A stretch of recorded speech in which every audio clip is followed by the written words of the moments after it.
Welcome to JMO with Josh and Joe. It is Tuesday, September 6th, and I guess college football happened. College football's here. Yeah, I feel like we should be a little more excited about it. Yeah, I mean, well, you know what? Let's rip off the Band-Aid. We'll go ahead and we'll dive right into it. We'll rip off the Band-Aid. LSU lost. LSU lost in probably the worst fucking way I could ever imagine. And I went suicidal Josh mode. Like, I'm not going to lie. I curled up in my bed and I shed a couple of tears, and it was just not good. Yeah. Like, it was the biggest roller coaster of emotions I'd ever experienced. One of the biggest I'd ever experienced. It really was. And that's the thing. Everything that we weren't expecting to happen just happened. Yes. Like, I went from wanting to punch babies to just wanting to just celebrate. I wanted to chug a beer. And then I wanted to go back to punching babies. Yeah, right? Going literally just completely frustrating. To be honest with you, I hate to bring this up, but I literally felt like we were in Les Miles 2.0 again. Same. Yeah. I had deja vu. I was like, gosh, damn it. Oh. And then, I was getting frustrated with the coaching, and then next thing you know it, I just like the Les Miles time, we just, we crawl back into it again, get ourselves some hope, and then, muff the punt. We're like, I'm done. Destroy. I literally took off the TV at that point. Like, I was that frustrated. And then next thing you know it, get a call from my dad, like, hey, they fumbled the goal line at the goal line. LSU's got the ball. Like, I didn't even watch that. Did not even watch that. Me neither. I have a similar story. We didn't watch it together, but I took the TV off and I went to my room. I get a notification about said fumble. Yeah. And then I turn on the TV again and I got my hopes up because they went 99 fucking yards. Yeah. Just started driving it down the field. 99 yards. And then we got the scare on, okay, he got it out of bounds, but then they were like, oh, well, his knee was inbounds. And so they had a whole review about that, only to come find out that it would have been a first down anyway, so they had time before to line up. I like how Mike Norvell was just like, dude, he took a timeout first to challenge it, and then he was like, fuck it, we've already taken a timeout, I'm going to take another timeout. Yeah. He's like, I don't give a shit, I'll let them plan their play out. Oh my God. We already let them plan the play out. And then we scored a touchdown, and going through, we were still celebrating at this point. We are celebrating. At this point. We didn't even get a timeout to ice the kicker. We didn't even have time. We were still celebrating, and next thing you know it, I'm just literally just thinking to myself, they just blocked the field goal. Okay, so basically a synopsis of the game. Both teams start off kind of slow. I mean, Florida State has some decent drives. LSU... All right, you know what reminded me mostly of Les Miles? Okay, what's that? So at the end of the first half, there was a change of possession. Do you remember at the very end of the first half, there was a change of possession because they went for it on fourth. Florida State went for it on fourth, didn't get it. Yep. And then so there was a change of possession. That's basically an automatic timeout. Yeah. Brian Kelly had to call a timeout on a change of possession. On a change of possession, yes. On a change of possession. That's when I started having Les Miles flashbacks. Yes. That's when I was like, oh my God, this fucking Mad Hatter is going to pull some dumb shit out of his goddamn hat.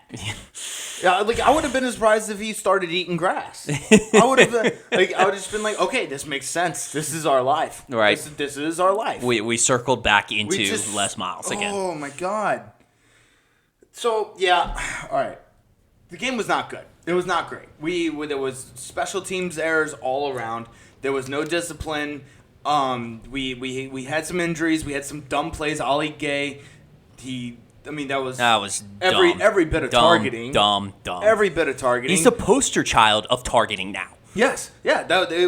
Honestly, if you wanted a poster of targeting to show all these refs coming in, the new refs, yep, that's what you put. Yeah, that's exactly targeting. Yes. And then Keyshawn Butte was not mentally he wasn't there, and No. he wasn't there after the game either. Did you see that? He deleted all of his LSU stuff off of Instagram. Scrubbed everything. Which, look, here's the thing. I'm okay with, because we should have had 2 touchdowns from that motherfucker.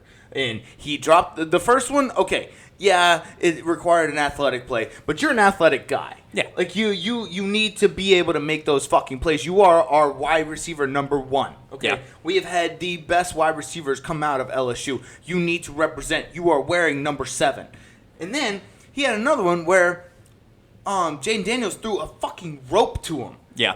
Rope! And it's a little slant pass, and he just didn't even look at the fucking... It was right after safety. It was right after he was whining about not getting the ball, and Jaden Daniels is like, "All right, look, you're my number 1 wide receiver. I'm going to throw you the ball." He threw it directly at him, Bro, and that was a surefire touchdown. yeah, If I had ever seen one. yeah. If he just looks and just puts his hands like this, he doesn't even have to try to make the catch. He just puts his hands Yes. right here in Yeah. this position. You don't have to... You can keep looking at the safety. Just put your hands right here. That was such bullshit. All right. It was bad. It was bad. I got really, really angry. I may or may not have thrown some inanimate objects. Don't worry, I didn't break anything. You didn't break anything. I didn't break anything. Surprised. Yeah, I know. But hopefully it goes up from here. All right, so if you want to talk a little bit more about the game, we can. But I have some spin zones, okay? Because my initial reaction whenever the game ended, I was suicidal Josh. I wanted to kill myself. I wanted to kill everybody. I wanted to kill Brian Kelly. I even looked up his buyout is $90 million. You know the And buyout. yes, and I even tried to find Coach O's contact information. So like I went through some shit, man. I'm not gonna lie, I thought about Coach O too. Yes, right? So like I went through some shit. It was not great. It was not pretty. I'm not proud of it. But the fact of the matter is I have come out a better man. Okay? Okay. Because here's the thing. I have some silver linings, and I'm pretty sure you do too. Okay. Yeah, I got some. We got some spin zones. Here's the thing. I like Jaden Daniels a lot because we had all on our offensive line. There was all 5 were new starters. Okay. They were new starters, right? Yep. We had a true freshman left tackle and a center who had never really played the position before. Nope. And again, like I said, all of them fresh 5 starting offensive line. And we had one of our best ones get injured because of a celebration play. Oh, for the defensive line? Oh, no, not defensive. He got. But what was the offensive lineman that got injured? Didn't we have one? I thought we had a guy that got injured. It might not have been. Anyways, so new offensive line got blown up, got absolutely fucking mauled by Florida State. Dude, they just like a broken faucet. Like, Yeah, it was just terrible running the entire and time. here's the thing, and I think Jaden Daniels did a good job with what he was given. Okay, because he's athletic enough to make plays on his legs. While I didn't think he made all the reads he needed to, it's hard. You're right. It is hard to tell. The offensive line didn't give him any time. You really can't tell if that was maybe a reads thing or if that was just the offensive line. Offensive line just bleeding like a faucet. Yes. Yeah. Another thing, our cornerbacks didn't look bad. I think our cornerbacks played pretty well. All in all. Okay, especially down the stretch. Especially down the stretch. I know, the first half. I'm kind of discounting the first half. Like when I'm doing this synopsis and I'm doing my spin zone, I'm discounting the first half. Okay. For the most part, I think down the stretch our cornerbacks played well. The main thing here's the biggest thing that, okay, So the reason why I was so angry and so depressed, and I'm thinking, and I'm assuming Joe was so angry and depressed after the game, we had high expectations for this year's LSU team. 11-1, 10-2 was not out of the realm of possibilities in my brain. Yes. Was that for you as well? Yeah, I mean, anytime when I spend $9 million, a year, I'm thinking that my product is going to be, kind of refined, tip top, it maybe needs some working on. I get it. It's the first time I'm actually having this product, but at the same time, that was, like I said, when the frustrating part about this was the fact that we came into this season with like, hey, we're going to get somebody who's a disciplinarian. We're going to get somebody who's going to kind of we don't have to worry about like a coach coming in and, making just dumb stuff and like us complaining about the coaching. We all we need to make sure is just they get everybody in the right places and stuff like that. One job! And like just all we wanted was just, good coaching. Not somebody who's like a dumbass like Les Miles or somebody who's just not has his head in the game or not have his head in the game like Ed Orgeron. I just that's all I asked.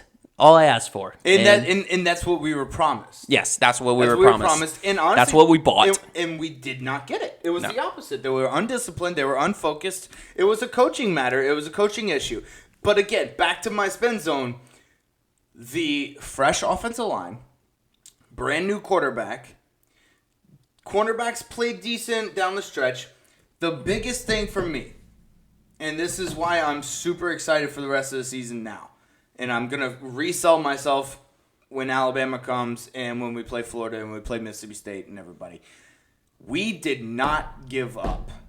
We did not give up. We didn't. We did not give up when all hope seemed lost. When the defense made a stop and then the special teams muffed a punt and then they made another stop and ended up causing a fumble that led to a 99-yard touchdown drive.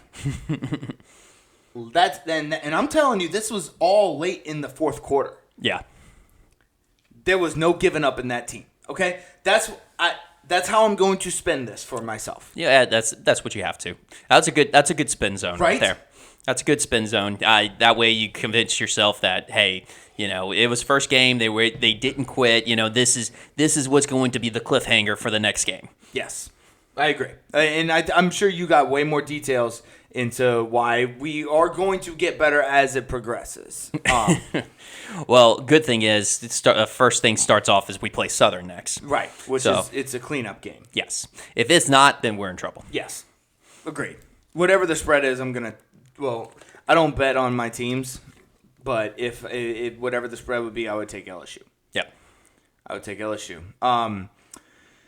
Yeah, all right. Well, do you got anything else on that game? I mean, we can go over the dreadful special team stats out of this. All right, actually, yeah. You know what? Like I said, we're ripping off the Band-Aid. Let's go ahead and get it all out, and then once we get it all out, let's never talk about it again. Yeah, and that's the thing. Like the special teams coach Brian Polian was the most highly regarded assistant coach that Brian Kelly supposedly brought in. Okay, again, this is also why we had such high expectations for this season. Like most people had us going 7-5, 8-4. Yeah, we had us going 10-2, 11-1. Of course, we're diehard LSU fans. Attaboy. So, yes.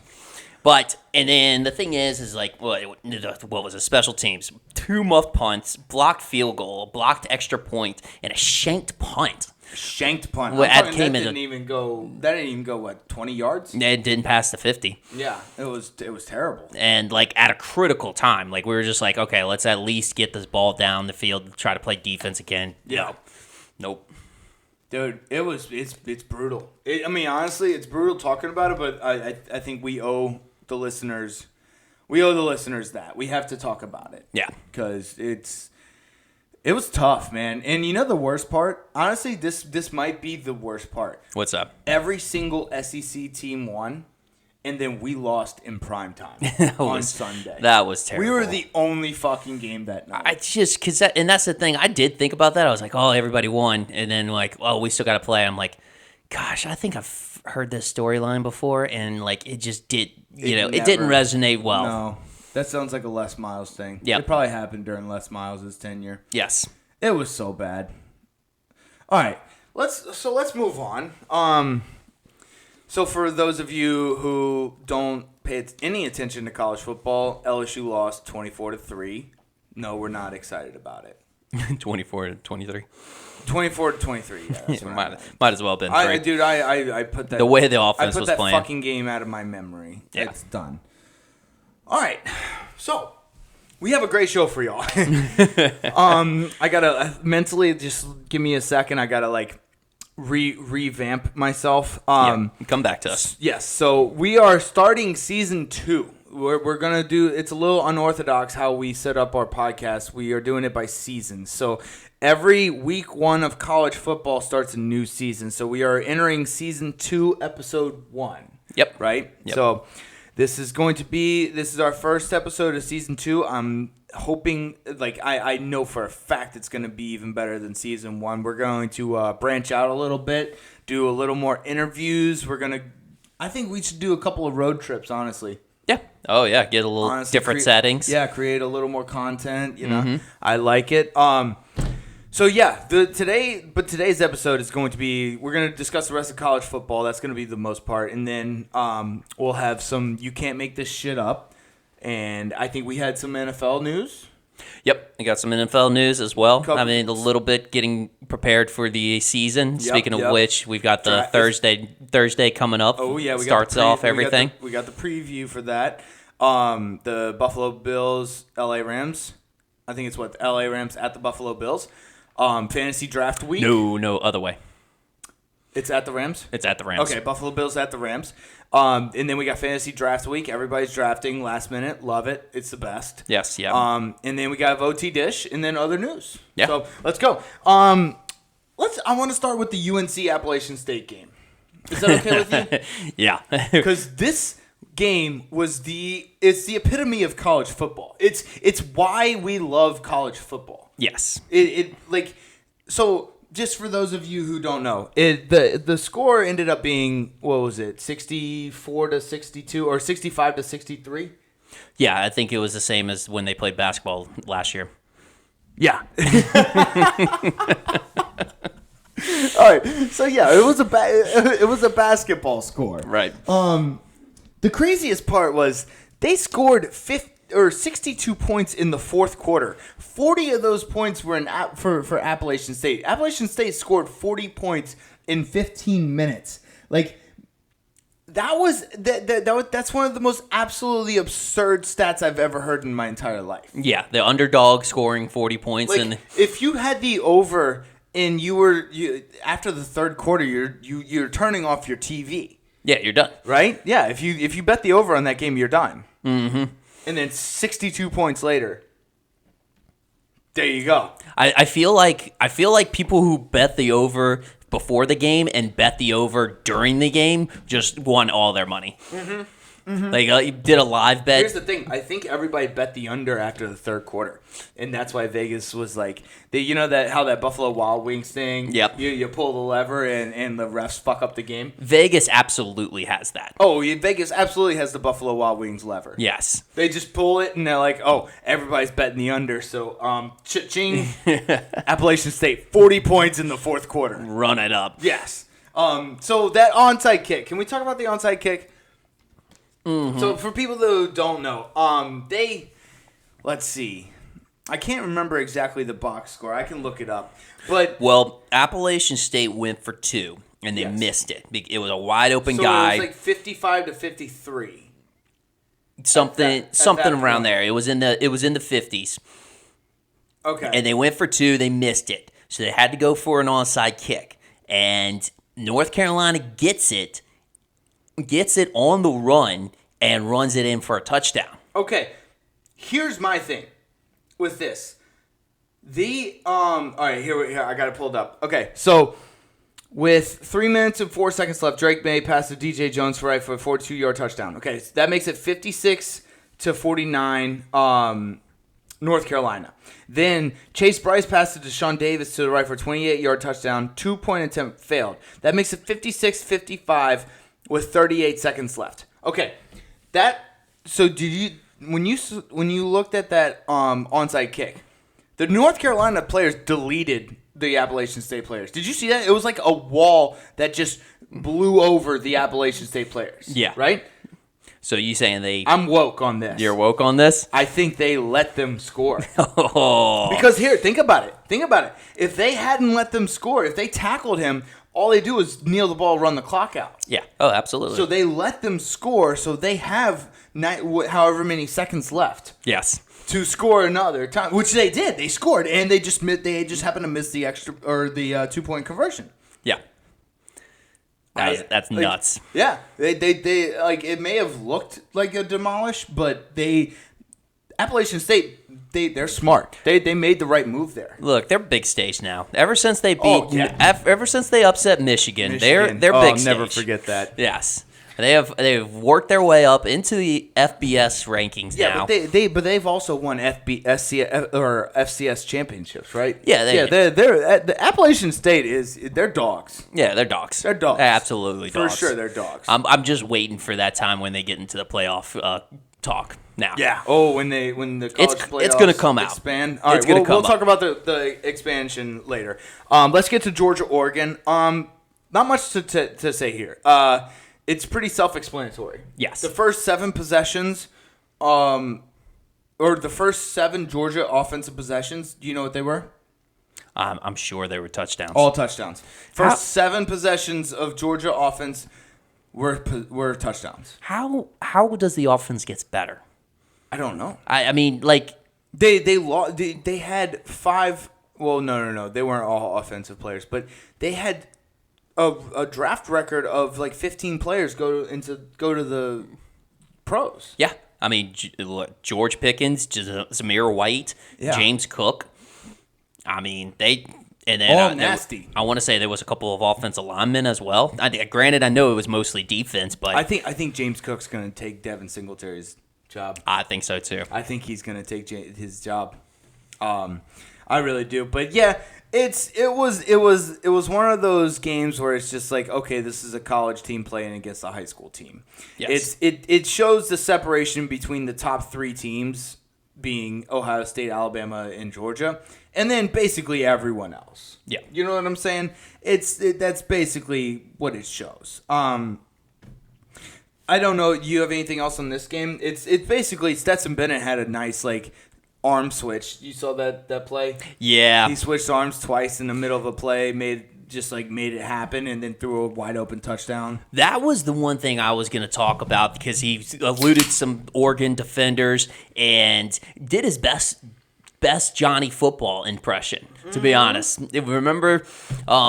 He was notorious for doing that in the red zone, where he just eluded the defenders just long enough for some guy to just come up wide open because the defenders can't physically guard that long. Right. It's like you can't really ask the best defender, even the best defender, to do that. Agreed. Which leads me to that's what Stetson Bennett needs to be. He needs to just formulate his game to Johnny Football. He's not going to make it into the pros. He's very well aware of that. That's why he will make it into the pros, but he's not going to be successful. I don't even know if he will even make it there. He'll get drafted in the 6th round. He'll be a Tom Brady. I mean, you got higher hopes for him than I do, but no, I mean, like he won't pan out like Tom Brady, but I think he'll end up in like the 6th or 7th round. I just say enjoy college. Just Okay. formulate yourself to a Johnny Football, Tim Tebow type of quarterback that so just you're telling them to live in the moment. Just right now. live in the moment. Live in the moment because this is about as good as it's gonna get. He's peaking right now. He's peaking. He's peaking. Does he have a girlfriend? I don't know. I hope he doesn't Yes. because this is when you need to enjoy life. Oh yeah. So when you need to get a girlfriend is the very last game of the season. So that week you get a girlfriend. Yeah. And then because she's gonna be with you, and that's about the highest point of your career is gonna be that. Yes. So you're gonna get the hottest girl. Yes. Because after that, it's all downhill from there.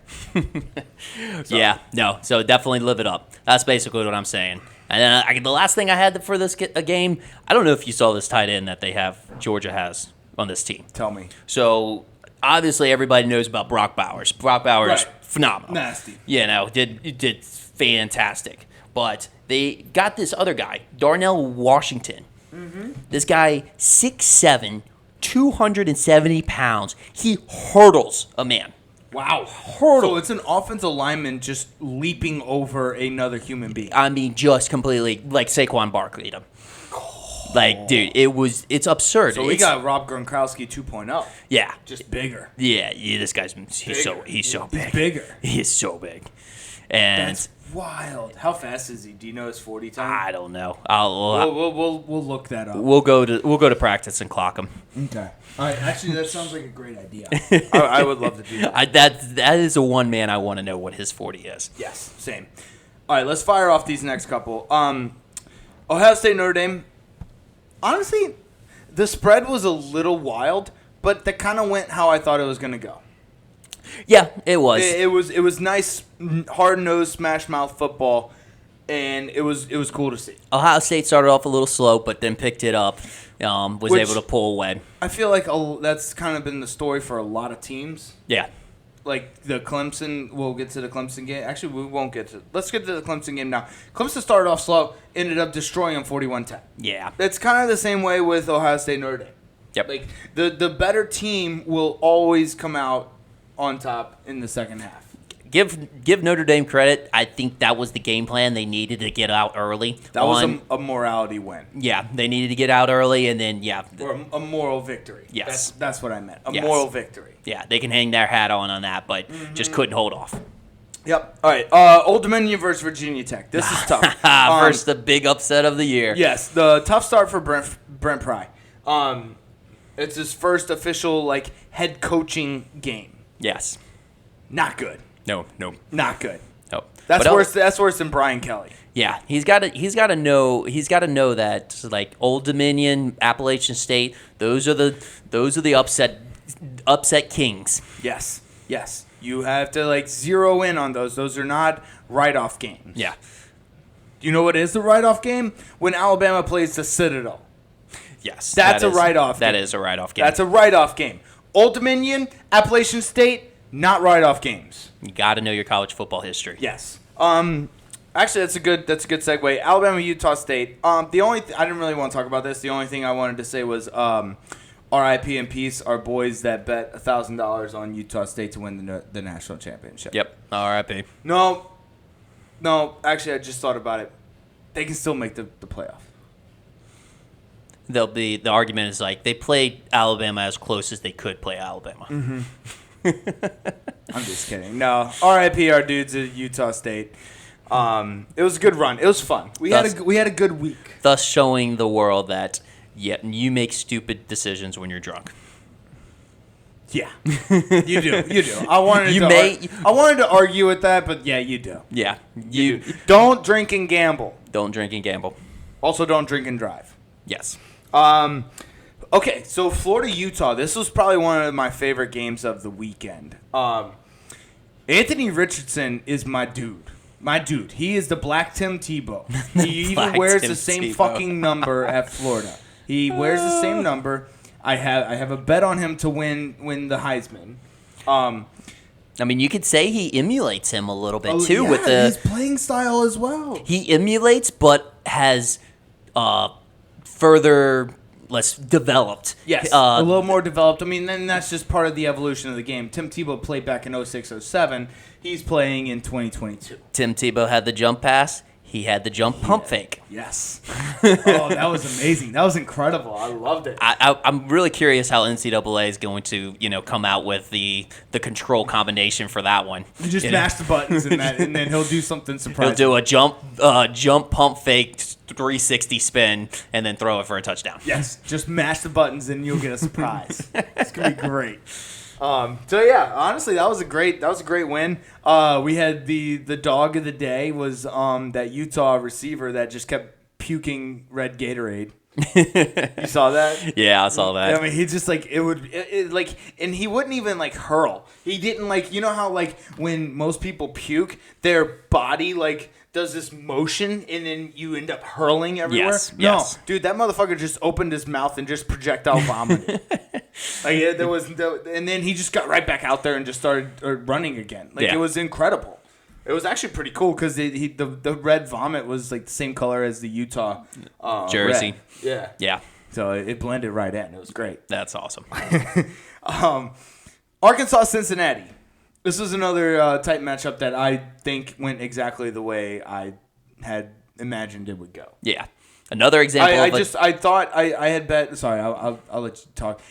I bet Cincinnati +7, and it was just not quite enough. Or yeah, No, I bet Arkansas plus or minus 6.5, and it just wasn't quite enough. Wasn't quite enough. That's what it was. I lost by 0.5 point. Gotcha. Well, just look it up real quick. But We had another example of the jump pass on this one. Oh, I remember that. That was good. I love the way college football is. This is what distinguishes college football from the pros. Like, you can do these things. Yes. In the pros, you'd lose hundreds of thousands of dollars in probably your starting role. In college, this is encouraged. It's encouraged, absolutely. And honestly, which brings me to, like, that is a move that is primarily if you have a huge quarterback that can run through between the tackles. Yes. Because, KJ Jefferson, big guy, runs in between the tackles. Tim Tebow, the developer of it, same thing. Mm-hmm. Cam Newton was one that did it as well. Yeah, big guy. Cam Newton was giant. Big guy can run through between the tackles. You have to have that threat that you actually are going to run it. Otherwise, if somebody like a little puny guy looks like he's going to go run through the line, it's like, no, he ain't running through the line. Right. Like we're going to actually cover everybody, cover our bases. He's about to do a jump pass. Exactly. It was good. Yeah, no, I figured it out. So I did Cincinnati plus 6.5. Okay. And Arkansas won by 7. So I lost that by a 0.5 point. Actually, you know what? This is a good time to talk about this. You know what? I made the most responsible decision I've ever made in my entire life. What's that? You know what I did last week? What is that? I withdrew money from my sportsbook app and put it into my savings account. Wow. Can you believe that? How did that feel? It felt weird. Never felt that feeling before? No, never felt that feeling before. I actually withdrew money from my sportsbook app and put it into my account. Jeez. Gamble responsibly, ladies and gentlemen. It was fun. It was good. I enjoyed it. But yeah. Until the 800 IRS reps, come at your door. They come and storm my fucking house. Give me my $5 from your winnings. Yeah, right. All right, moving on, so I don't get fucked by the IRS. WVU versus Pitt. I loved this game, and I wish we kind of would have started off with this, but we started off with the LSU game. This was a great game to just kind of set the tone for this season of college football. I was about to say, even though we didn't start it off with this podcast, we started it off for the college football season. Correct. So it was absolutely incredible. What's his face? The guy, like. There was an interception late in the game. I can't remember exactly. I'm not going to try and go look through it. But there was an interception late in the game by Pittsburgh. It hit the wide receiver, the wide receiver for WVU's hand. Right in the middle of his hands. Just bounced right off. Yep. I don't know what happened there. Lack of focus, man. Like, we have 4 sisters, and 3 of them could have made that catch. Oh, dude. Yeah, every single one of them. Actually, yeah, probably all 4 of them could have made that catch. Because that was the thing. They were Pitt was having to come back. The game was tied at that point. Mm-hmm. That was the game-winning, the game-winning touchdown. Yeah. It was wild. And it was just electric. That whole stadium, the atmosphere. And then we had the Penn State game afterwards. Yep. It was Penn State, Purdue. It was such a great just welcome to college football. Yeah, the stadiums were packed. And that's why at the beginning of the show, I didn't want to start with the LSU game, but I felt like I had to. But it's because we had such a great start to the college football season. Like, I didn't want to dampen it, but at the same time, I just had to let you know how we were feeling. Well, we gave a fan's perspective. Yes, we are fanatics. We're passionate fans. We're passionate fans. Last one I have is the South Dakota State-Iowa game. And this is only because the score was 7-3. Yeah. And the best part about this 7-3 score is there was 0 touchdowns scored this game. No touchdowns. Absolutely none. It's Iowa football to a T. Yes. Like, you can't script it out better than this. Yes. A field goal, 2 safeties versus against a field goal. Yeah. If that doesn't scream Iowa football, I don't know what does. I don't know what else does. Unless you have an entire team made up of fullbacks. Looking at 7, I'm not gonna lie, I didn't even actually picture that this was a way we could get to a 7 score without scoring a touchdown. Exactly. Like, me too. I didn't know that was actually possible until it happened. Me too. I was trying to, you know what? Actually, it was weird because this is how my brain works. I was trying to figure out how they scored 2 field goals and then managed 1 more point. Got an extra point. Yes. They got an extra. That's where my brain went to before a field goal, 2 safeties. And 2 safeties. I saw it when it was 5-3, and I was like, haha, the baseball score. Yeah. And then it was 7-3, and I was like I was doing the math in my head, and I was like, wait, did they maybe call back a touchdown or something? Or I mean, said Call there back a safety or something? Yeah, or I don't know. A field goal? Math was very hard at that point. It's tough. Yeah. It's one of those things. So it's just like, it's hard to compute when your football brain goes into. It starts so like it's like Han Solo in Star Wars. He defrosts. Yes. Okay, we defrost our football brains. Okay, so our football brains only know how to add certain ways. Yeah. This is not how you add a football brain. I only know how to add 3 and 7. All the other numbers don't exist. That is it. Yep. Yes, and maybe the occasional extra point when it doesn't get fucking blocked. Good gosh. But yeah, it's 3 and 7. 3 and 7. Like I know 21, 24, 27. Yep. 35, Yep. 42. These are all numbers that are familiar to me. Mm-hmm. I don't know any other number like that. Yep. All right. Last thing I got. So they officially came out. College football came out with. They're expanding to 12-team playoff. Yeah. Wild timing. Yes, it is wild timing. Right? You know, this is like something you would think like in the off season. Yes, agreed. Not right before the season starts. But I mean, I'm here for it. Yes. I'm okay with that. It was like the cherry on top to this already amazing weekend. But agreed, like what you said, this is something to keep college football relevant in the off season. That's this is one of those things. Yeah. You know what I'm saying? Poor timing, but I'm okay with it. yes. Also, I'm okay with the 12-team playoff because it's just more football, right? I like how it just basically, yeah. No, I would have to agree. It's more football. Before I get to my point, yeah, it's more football. Yeah. I mean, that's who's going to complain about more football? Nobody in their entire right mind. Yeah. I mean, usually the Players Association, but they haven't gotten a Players Association in college yet.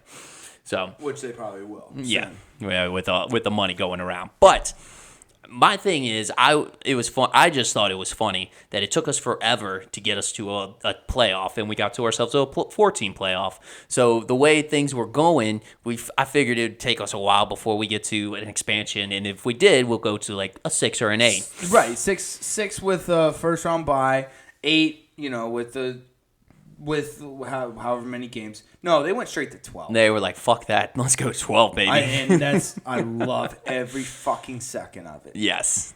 Why not? Let's just go to 64. Let's do March Madness in fucking November. Yeah, or just December. I mean, the thing is you have the Power 5 conferences, and so you figured you're like, oh yeah, let's do the champion of the Power 5 conferences, and they were like, nah, fuck it, we'll even throw a 6 in there. Yeah. I was like, which conference is that? But I think it's going to be from the group of 5, who's ever the best champion of the group of 5. I don't know, man. I think we should you know how they the March Madness gives those tiny little conferences, the winner of those conferences, a bid. Mm-hmm. I don't know. I think the MAC or the Sun Belt should get a fucking play. Should get a play. Get that 12th seed, the Cinderella story. The Cinderella story. Come on. If I get a 12 seed that knocks off Alabama. Everybody talk because think about it. We haven't had a 16 seed knock off a 1 seed for decades. Yeah. Until just recently, right? Yeah. No, that's true. Why not? Yeah. Something to think about. Anyways, you got anything else? That's it on the on the college football news part. All right, let's get to You Can't Make This Shit Up. Our newest segment. Yep. It's just wild and obnoxious stats. I saw you had one. Yeah.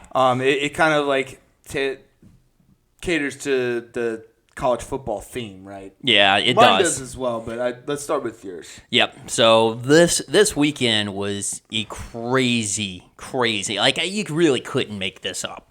You couldn't make this shit up on this. But Yeah, you can't make this shit up. it was the unreal part was just all the crazy plays, which it does make sense, but I don't remember. And I'm going to go down the list. This is special team stats. Special team stats. I don't remember this an opening weekend this much on special teams. So there was 9. I said that correctly. 9 blocked punts. Oh, Jesus. 3 blocked field goals.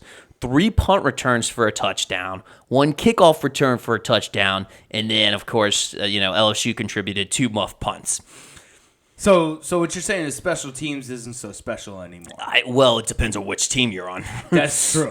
I mean, it was special if you were on the other. That's insane. Yeah. Special teams should not be giving up that many blunders. Like that's wild. Like, and the thing is are incredible to me. There was 2 block punts in the South Carolina Georgia State game and 2 block punts in the Clemson Georgia Tech game. No way. Yeah. I'm here for it, though. By the way, for the record, I may say that this is uncalled for, but I love seeing this. Yeah. I want more special teams blunders. Oh, absolutely. Like, preferably ones that aren't on my own fucking team. But yes, I'm here for it. It's the seasons that are the craziest in college football, and I'm referring to like 2007, is the ones that have like these crazy plays like this. So like either crazy special teams blunders or crazy fakes. Yes. Oh, I love the crazy fakes. Yes. That's the only thing I miss about Les Miles was his fucking fake field goals. Yeah. He was actually really creative with I those. know, he was awesome. I mean, who would have thought to throw it, behind your back? No, throw it above your head. Above your head, behind your back. Just like a no-look pass. With the kicker running full speed. Full speed around you, behind you. Yeah. I don't know. Genius. Genius. But also fucking moronic. But, angry piece of shit. You can't make that shit up. All right, another thing you fucking can't make up, and this is just adding to our misery as Louisiana fans. So yeah, like we alluded to earlier, LSU had these incredible series of events. Muffed a punt, fumbled a punt, and then end up making a defensive stop, recovering a fumble, driving it down 99 fucking yards, only to score a touchdown and miss the extra point. And get it blocked. Well, I was like, this reminded me, and I remember this very clearly because it was 2003. I was 13 years old. It reminded me very clearly of when the Saints had this miraculous play. They called it the River City Relay. River City Relay. The New Orleans Saints was playing the Jacksonville Jaguars in 2003, December 21st. And we were down 13 to 20. We needed a touchdown. It was the end of the game. Aaron fucking Brooks, you remember that name? Mm-hmm. Aaron Brooks throws a pass to Dante Stallworth. Also another name that I fucking miss. I love Dante Stallworth. Yep. Dante Stallworth. He's getting tackled, laterals it. Then laterals it again. Deuce McAllister throws it across the field as a lateral, and then Peyton runs it in. The most unlikely play. If you just look up this play. Look up this play, please, on YouTube. The announcers are going fucking wild. Yeah. Fucking wild. What year was that for everybody to see? December 21st, 2003. Yep. And I'll never forget. We were at our aunt's house. Mm-hmm. I remember watching this. I remember watching it too. I'll never fucking forget it. And then we're down 19 to 20. John Carney shanks the fucking extra point. Just shanked it. Just shanked the fucking extra point. We about lost our minds. It was the same feeling that we had this time around. You're right. It was like deja vu all over again. It's just that sunken feeling that you just can't get over. It's like when you go and gamble $500 in about maybe 10 minutes, mm-hmm. and it's just that sunken feeling that you can't really explain it, but you can feel it. Yeah. So yeah, being a Louisiana sports fan, it has its ups and it definitely has its downs. It definitely has its downs. It's not all, roses in fucking New Orleans over here. Too hot for that. is way too hot for roses. All right, let's get to the NFL. We got a couple of things for the NFL. What are we at right now? Shit, damn, we've been talking for 45 minutes. Yeah. Fuck yeah, dude. Football's back. Football's back, baby. Football's fucking back. Okay, so like I alluded to earlier, the fantasy football drafts are back. They're back in full force. We got the NFL's about to start on Thursday, right? NFL's about to start on Thursday. We've got the Bills versus the LA Rams. Yeah.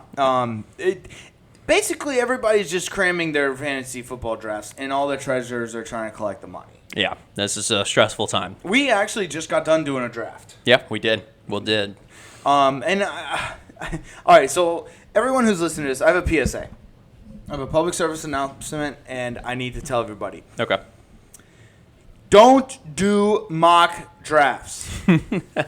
At least don't do mock drafts with Actually, you know what? Don't do mock drafts with random people, and don't do mock drafts with people who you are drafting with. Yeah. Don't do mock drafts at all. They are nothing like the actual drafts. Yeah. I will promise you that it will only confuse you and make your brain hurt. You really, it's you can't do mock drafts. No. It's one of those things you actually kind of have to do exactly what the scouts do. You just have to target a bunch of players that you want, and you see where their average draft is going, because a lot they'll draft. Most of the teams will draft in somewhat correlation of an average draft pick, but you just have to make sure when you are looking at that player and you say, hey, he's getting an average draft pick of such and such. Do I think he's lower than that average draft pick, or do I think he's higher? And then you have to calculate where you are in the draft and where he's been going. So you might have to reach on him a little bit. You might have to take him 5 or 6 picks higher than you would have liked to. Yes. That's ideally how you draft. You do not go by your mock drafts. No. At all. No. And I also honestly, I think that's why your pick has a lot to do, especially when you've been drafting with the same fantasy crew for years, like we have. Mm-hmm. We have this one league, man. It's all of our college friends. It's the best. It's great. It's absolutely amazing. Well, that's the one we're going to be publishing on the podcast. Right. We'll be doing recaps of it. And on our YouTube channel as well. And we had last year's on there too. Yep, go subscribe. It's pretty fucking funny. Like we get real personal with shit. It's great. But anyways, that's why I love it. Like, cause the draft order is actually very, very important. Because it kind of sets the tone of how, like, your projection of how your draft is going to go, based on the players that you want. Yes. Right. So like, and then like you have to. The biggest thing is, like, when you're in the middle of your fantasy drafts, it's calculating the value of said player based on what round you're in, and how you have to get a feel for the flow of the draft as well. Like how people are drafting. Like this year, I'm proud of our draft. We didn't draft a kicker or a defense besides one idiot who drafted a kicker, but we didn't draft a kicker or a defense until like the third to last round. Yeah. And even then, the third to last round was just 2 defenses. Yeah. And then everyone drafted kickers and defenses at the last round. Like I applaud us for that. Yeah, because I mean that's the thing. That's what the articles say is, like, anytime you read like drafting articles, or the ones I read, was basically like, you don't need to draft a defense early on. No. And even the top ones are like, so a lot of the top ones are interchangeable too, because they don't always work out. Yes. And I also, so like, I'm not gonna say I came up with this, but like I've never heard anybody say it, so I'm gonna like take ownership of it. But I think that like there's a couple of rounds in there, like in the mid. So let's just say you have 16 rounds. Okay. Like in the 8th, 9th, and 10th rounds, that's what I call the cuffing rounds. Cuffing rounds, where you draft the backup to the starter, whether it be the running back or the receiver. Most of the time, it'd be the running back. Okay. So, for example, that is 8th, 9th, and 10th round is where you pick up Tony Pollard. Okay. I was a little confused there. I thought maybe it was like the people that were most likely to go to prison. Yes. Or the ones that get shot. Or get shot. Yeah. Those are the ones. No. So the basically cuffing season is though that's or the cuffing rounds. You drafted Henry Ruggs, didn't you? Yeah. All right. Him and Deshaun. Yeah, and Ray Rice. And Ray Rice. All right. So let me just make sure this is clear. The cuffing rounds are the rounds where you draft the backup. Oh, okay. Gotcha. But anyways, and then those are also the 8th, 9th, and 10th rounds. And I like the 10th, 11th, and 12th rounds. Those are all rounds where you pick backups and rookies. Okay. Yeah. Because, like I said, the defenses and the kickers are very interchangeable. Yeah. Like, you don't... They're year in, year out, you're going to drop your defense and pick up another one multiple times. At some point. There's very, very few defenses in the league that are that consistent where you have to keep them. Yeah. So that's something I came up with. I like it, and I think I'm going to use it a little more. I wish I would have thought about it more or beforehand. Mm-hmm. But yeah, so it's NFL draft season. NFL draft season now. We got a couple other things with the NFL. Philadelphia Eagles are still obsessed with us.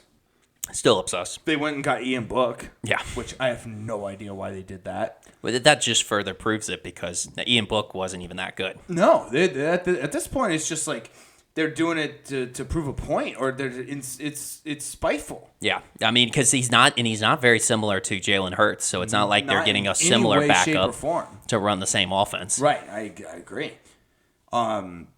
Yeah, it's getting fucking annoying, Philly. I hope y'all come in last in your division. Yeah, fuck off, Philly. Fuck off. Oh, and this is a good segue. The Vikings get Jalen Reagor from Philly. Tell me you made a huge mistake in the draft without telling me you made a huge mistake in the draft. And they traded to the beneficiary of them making a huge mistake. Yeah, the Vikings when they drafted Justin Jefferson. Yes. Fuck off, Philly. Fuck off. Fuck off. God, I'm still pissed they got CD Deuce. Right. So the Ravens mascot is out for the year. Huge blow. Huge blow. Huge blow. I had them winning the AFC North. I don't think they're going to win the AFC North anymore because of that. No, I mean, look, how are they going to get their 12th man, going? I think the Browns are going to beat them. Yeah. I mean, they got the dog pound. That was a tough loss. I was going to draft him in my fantasy team, but he's out for the year, so I can't. Nope. All right. It's tough. Russell Wilson gets $245 million deal for 5 years. Cool. Denver's where quarterbacks go to retire. Yeah. John Elway won a Super Bowl in his last year at Denver. Peyton Manning won a Super Bowl in his last year at Denver. It's only sounding like Russ Wilson's going to win a Super Bowl his last year in Denver. And I also have to mention that it's another deal right before the season. Yes. So he was focused all off season, not worrying about getting the deal done. Got it done right before the season, gets motivated. That's my bet for MVP right now. Oh, I like it. MVP. Yep. I like it. I mean, I completely disagree, but I'm sticking to my guns on that one. The deal's right before the year. Oh, I love it. Okay. All right. I like it. Breaking news. Joe Wilson's MVP is Russell Wilson. Russell Wilson. Okay. So are you picking the Broncos to win the AFC West? Oh, they don't have to win. He's just they kind of do. He's just going to put up stats. No, they kind of do. Dude, Kirk Cousins puts off stats all the time. He doesn't win MVPs. He doesn't win any shit. He doesn't win MVPs. You gotta. Aaron Rodgers. You know why he wins MVPs? Because he wins the AFC North every year, and he owns Chicago. Yeah, but he also doesn't win Super Bowls. I'm not saying anything about Super Bowls. You're saying MVPs. Okay, yeah, that's what I'm saying. Okay, all right. So who do you think's gonna win the AFC West? I mean, that's a toss-up. Anybody can win it. I agree. That's like a game of Game of Thrones. Yeah, it's the football. It's the NFL Game of Thrones. Yes, the NFL version of Game of Thrones is the AFC West. Like that, the House of Kansas City or the House of Chargers or the House of Broncos. Daenerys Targaryen. Dude, that one's Daenerys Targaryen. I like that one. That was pretty good. Oh, we'll come up with more. Oh man. Oh fuck, I can't think of one. Jamie Hernister. No. Oh, Hernerster. fuck. We'll Come up. we'll Damn, have I to can't. come up with some. I can't think of on the fly on this one. Yeah. Anyways, all right. So let's get to the. That's talking AFC West football with Game of Thrones. Right. Oh, dude, people are too obsessed with Tom Brady's life. Like, fuck off. Jesus Christ, man. The guy went to be with his family for 11 days. Fuck off. Yeah. Right. That's all I gotta say about that. I guess he's celeb status now, so people follow him as a celebrity. I guess so. Whatever. But You have anything else? Mitchell Trubisky's named the starting QB. Yes. That is huge, especially because of a certain stat you found out earlier. Because NFL executives have picked Pickett as the offensive rookie of the year. With Mitch Trubisky as the starter. While Mitchell Trubisky is the starting QB. That's also one of those things you just can't make up. It's just, yeah. You can't make that shit up. Like, even though Mitch Trubisky is the unanimous starter, Kenny Pickett's still going to be the offensive rookie of the year. No, George Pickens is going to be the offensive rookie of the year, and Chris Olave will win the offensive rookie of the year award. Yeah. No, a wide receiver will win it. Yeah? It's going to be a wide receiver. You think it's going to be a wide receiver? Oh, yeah. I don't care which wide receiver. It's going to be a wide receiver. Okay, so who do you think is going to win the offensive player of the year? Like the offensive rookie of the year? Yeah. A wide receiver. Oh, okay. Wide receiver. It's a wide receiver. Okay. Cool. All right, so you heard it here first. Wide receiver will win offensive rookie of the year. Yes. Good deal. All right, do you have anything else before we get to the Bills-Rams preview? That's about it. All right. So the Bills at Rams. The line is minus 2.5 Bills. I don't like that. Why not? I don't like it. I don't know. Because it's at the Rams? It's at the Rams, and I don't think there's going to be a Super Bowl hangover. You know why? Why is that? Because they don't drink in L.A. They do drugs. So they don't have hangovers. Nah, yeah. They do drugs. They don't drink. So they don't have hangovers. And drugs have no hangovers. No. Well, it depends on what drug. But no. So I don't think the Rams will have a Super Bowl hangover. I honestly, it's kind of a money line spread. Again, what a money line spread to me is, if it's below 3 points and you're picking the underdog, you go with the money line. Money line usually have better odds. Well, yeah, that's why. You can go plus 2.5 Rams, but I would say go money line Rams. Yeah, because if they're going to be that close, they're probably going to win. They're probably going to win by 3. Yeah. Your best bet is that they're going to win by 3. That's what I call a money line spread. So this is a money line spread. And I'd probably go money line Rams. Okay. Moneyline Rams, just because they're like, I get it. Matt Stafford's elbow's a little hurt, but I don't know. It just feels like they're gonna win. It just feels like they're gonna win. Matt Stafford's feelings has been hurt like ever since he was drafted by Detroit, or during his time during I'm talking Detroit. about his elbow, but yeah, I know. He's played through it before. He's played through worse. That's what I'm saying. He's played through the most dominant receiver we've ever seen in our lifetime, and just was okay with it. He just ended up playing through it. Like, he threw to Calvin Johnson for years and never won a single playoff game. Nothing. So yeah, you're right. Okay, all right. So I feel better about my bet. Yeah. Exactly. I'm supporting you on this one. It's Rams money line. Okay. Well, then I'm actually interested to hear your side of it. Well, as far as this goes, I mean, you got Josh Allen versus Matthew Stafford. Great matchup. Great matchup. I kind of have to go with you on this one. It's at LA Rams. And it just seems like the Bills hype right now. I think they're going to be good, but I think it's a little overhyped right now. And I think they're going to have a little setback, and then they'll come back around. I think they'll be good during the end of the season. Yes, I think you're right. I think they're going to age like fine wine. They're going to start off kind of slow, maybe lose this one, and maybe not look the greatest the first 4 games, and then just absolutely stomp everyone going into playoffs. I think they're going to make it to the Super Bowl. Yeah. Oh, absolutely. I think they're going to make it to the Super Rams, Bowl. I think they're just going to start slow. Rams are just going to pin back with, their linebackers and DBs and just be like, "Hey, run the ball on us." And I don't think they have a development at that position right now. I agree. Also, the over/under right now. This is Tuesday, September 6th. The over/under and the spread is -2.5 Bills. The over/under is 51.5. You smash that over as hard as you can. As hard as you can. Only bet the over in this game. Yes. Anything else? That's it on that. All right, let's get to OT-DISH real quick, and then we'll get to other news. On this day in sports history, I have one. On this day in 1883, Chicago White Stockings beat Detroit Wolverines 26-6 at Lakefront Park, Chicago. This is a smash MLB record, 18 runs in the 7th inning. Anytime you get stomped by a team named Chicago White Stockings 26-6, you need to just go ahead and quit baseball. I'm glad that they've developed that throughout the times because, yes, we can tell that stockings were worn back in the day, and then they transferred over to socks. That was probably one of the better progressive moves that they could have done. Agreed. I just had to I had to make that light. Also, I think Detroit needs to go back to Wolverines. Yes, that's badass. Detroit Wolverines greater than Detroit Tigers. Yes.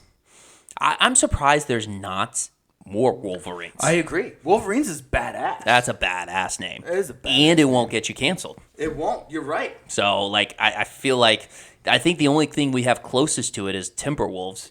But I don't know. Wolverine maybe it might be just because my mind from X-Men, has been, instilled of badass, as being the Hugh Jackman is badass. He's badass. He is badass. He's a badass. He's a badass motherfucker. He's a BAMF. You look at that guy and you're like, that guy's badass. Yeah, agreed.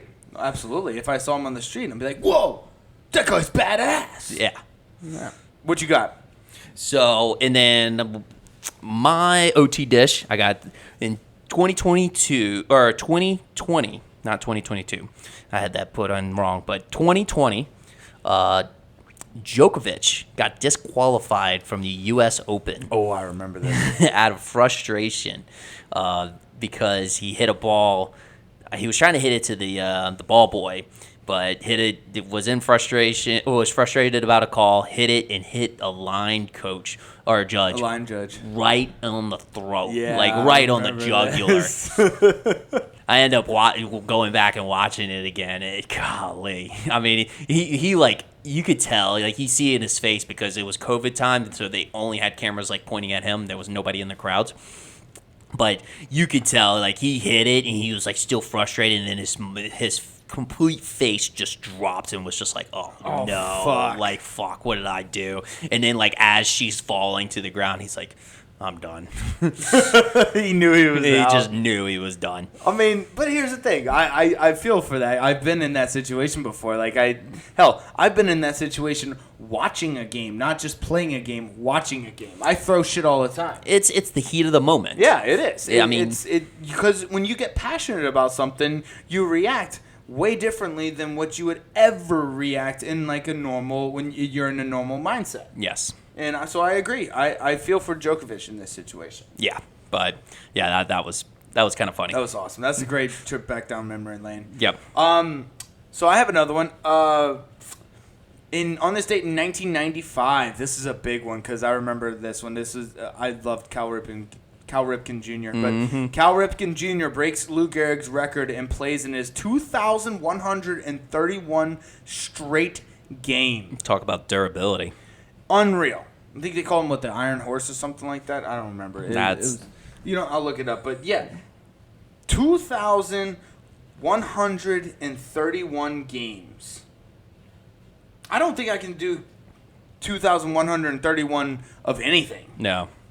Much less fucking baseball games. Mm-hmm. Hold on, I'm gonna look it up. Yeah. While you're looking that up, I'm gonna go on to. Yeah, he's the Iron Man. Iron Man. Oh, okay. Yeah, that makes sense. Yeah. I would have liked Iron Horse, but Iron Man's. Oh yeah, I liked Iron Horse. Iron too, Man but Iron works Man's good. good. But yeah, that was pretty good. What's your next one? All right, my next one, I got 1980. U.S. college football longest losing streak comes to an end. 50 games.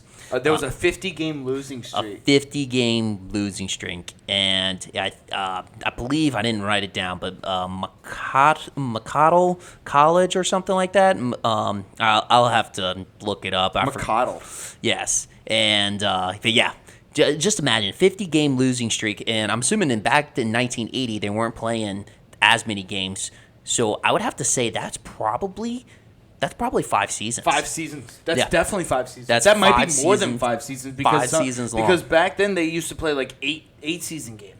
Yeah. So it might have been before that, but yeah, that was like 5 seasons of just straight losses. Yeah, and then they won their first game of the next season, given the timeline of it all. Right. You know, that's this wild. being the beginning. That could have been 5 straight losing or like 0-win seasons. That's like as bad Like as Detroit. Like I was about to say, if Detroit ever felt really bad, just go look at that guy. Dan Campbell should just show that team as the inspiration. Inspiration. All right, so I had this one. It's honestly, I just put this on here because I couldn't really find anything else, and I just want to see your reaction to this. Okay. So on this date in 2019, Sri Lankan cricket fast bowler Lasith Malinga takes 4 wickets in 4 balls and finishes with 5 for 6 as New Zealand all out for 88 in 37-run defeat in 3rd T20 International Pelekkili. Come again? I don't know what any of those words mean.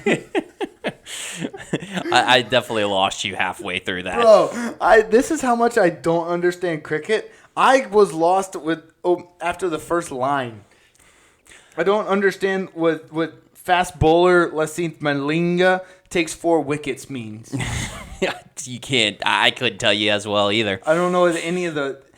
Oh man! So I thought that was kind of funny when I read it. I was just like, I don't. This is like talking Chinese to me. Right. Oh, last one I had in 1997 on this date: U.S. Women's Open Tennis. Martina Hingis wins her first U.S. title. This is how they put it. So Martina Hingis wins her first U.S. title, outclasses Venus Williams. Outclasses. Didn't say defeats or beats. Outclasses Venus Williams. I think that is the most appropriate way to say how someone beats someone in tennis. Yes, and I actually did look up the definition on this, and to outclass somebody is to be far superior to. Oh, damn, that's such a derogatory term, then. Right? Oh, Outclasses. Yeah. And it's crazy how that is applied for sports. Right? Yeah. Oh, that's tough. Yeah. Once you get outclassed, you can't come. There's no coming back. There's no coming back. Oh. All right. Probably why it's faded off as a terminology. Yeah, nobody says it anymore because it's tough. Yes, like they started figuring out they were like, people aren't coming back from this. We need to make sure. Yes. Then they started handing out participation trophies. Yeah. Anything else for OT Dish? That's about it. All right, let's move through U.S. Open or other news because I gotta pee. And we've been talking for an hour and 8 minutes. So, yeah. We did good. We did good. Here, dap me up. All right, so we got the U.S. Open's going on. Rafael Nadal and Medvedev are out. And Kyrgios is my favorite tennis player of all time. Yes, He's awesome. He's so much fun to watch. He's awesome, right? He throws a fucking... Dude, did you see the match where he threw the water bottle? Yeah. And he's just like, oh, it slipped out of my hands. No, he fucking hurled that. This is what we need from tennis. Because tennis has been too civil for too long. Yes. This is what was the quote in Batman?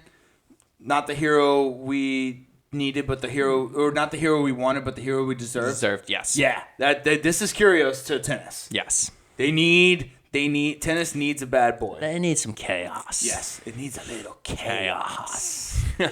I'm an agent of chaos. Oh, that's good. I can't wait. Love it. So big one for you.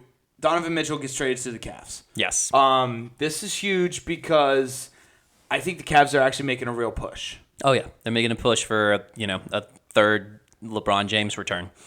Yes, and Bronny coming too. And Bronny's, yep. Bronny's coming absolutely. Too. They have Donovan Mitchell with Darius Garland, Jared Allen, and Evan Mobley. Evan Mobley. That's a solid squad. You Yeah, throw LeBron James into that squad, that's perfect. All they need is a small forward. Yeah, boom. Then they got Bronny as a sixth man coming off the bench. Yes. Bro, that's looking. I'm almost rooting for that. Yeah. Like it's almost like I'm just like for my Cleveland friends. Like that sounds fucking awesome. That sounds fun. It sounds more fun than when Kyrie was on the fucking team. Just think about the media, how nuts they would go again. However, it would be a media orgasm. I feel like some of the media will. I think the LA media will definitely be disgusted, heartbroken, whatever. But all the New York media, yeah. they would be loving it, Loving and it. the rest of the country. Yeah, just everyone except for LA. Yes. Dude, I can't wait. I'm actually pretty pumped about NBA because I think the Pelicans are going to win the finals. So. Yep. Saints are going to win the Super Bowl. And Saints are going to win the Super Bowl. LSU is going to find a way to get to the playoffs. Yeah, we'll get there. We will. Like I said, hey, we fought. We didn't fucking give up. We're dogs. There's 12 teams, right? 12 teams? 12 teams in the playoffs. Yeah. Yeah. There's 12 teams in the playoffs. Yeah, we'll get there. We'll get there. All right. Last thing I have is Aaron Judge hits number 54. Again, I haven't been the game today was postponed, so he's at number 54. It's crazy though, they because that's even tough considering now that people are actually pitching away from They're him. just walking him. They're intentionally walking him. Yep. Like nobody wants to pitch to him, which I don't blame him because he's just roping everything that gets thrown to him. Yeah. Like if you pitch it like anywhere but low, you're asking for a home run. Yes. Like if you pitch it high or above the plate, it's going to be a home run. Yeah. It doesn't matter if it's inside or outside. But yeah, one nice little stat I saw. Aaron Judge hits number 54. The next, can you guess how many home runs the second place person has? It's Kyle Schwarber, by the way. Okay.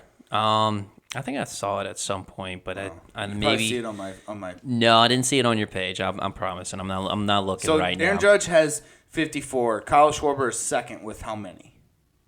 Is it 37? Nope, you're close. 36. 36. Okay. 36. Because like I said, I saw it before. That's almost 20 home runs. That's still nuts. That's wild. Yeah. I would like if there was maybe a Mark McGwire, Sammy Sosa, Ken Griffey thing going on, but that's still fun. nuts. That would be fun. Yes. A 1998 Mark McGwire, Sammy Sosa thing. We need that. Yes, we need steroids back. That's essentially what we're saying. But you got anything else in sports? Just the last tidbit. Manu Ginobili going to making his way into the Hall of Fame. Pick number 57, GOAT of six-man. Six-man GOAT. Yeah, he really was. Him coming off the bench. The Spurs in the mid-2000s was like they were dominant. They were dominant. Nobody could fucking beat them. Like they and it wasn't like they had like the greatest all-stars. Like they had Tim Duncan and Tony Parker was good. Bowden, what was his name, was good. Manu Ginobili was awesome off the bench. Like they didn't have like this star-studded cast. They just played fundamental Greg Popovich basketball. Yes, absolutely. And I think it's deserving for Manu Ginobili, even though I hated him because I always rooted against the teams that he was playing. Yeah. Or rooted for the teams that he was playing against. Mm-hmm. So, all right. Well, good for him. You want anything else? That's about it. All right. We'll see y'all next week. Love y'all. Later.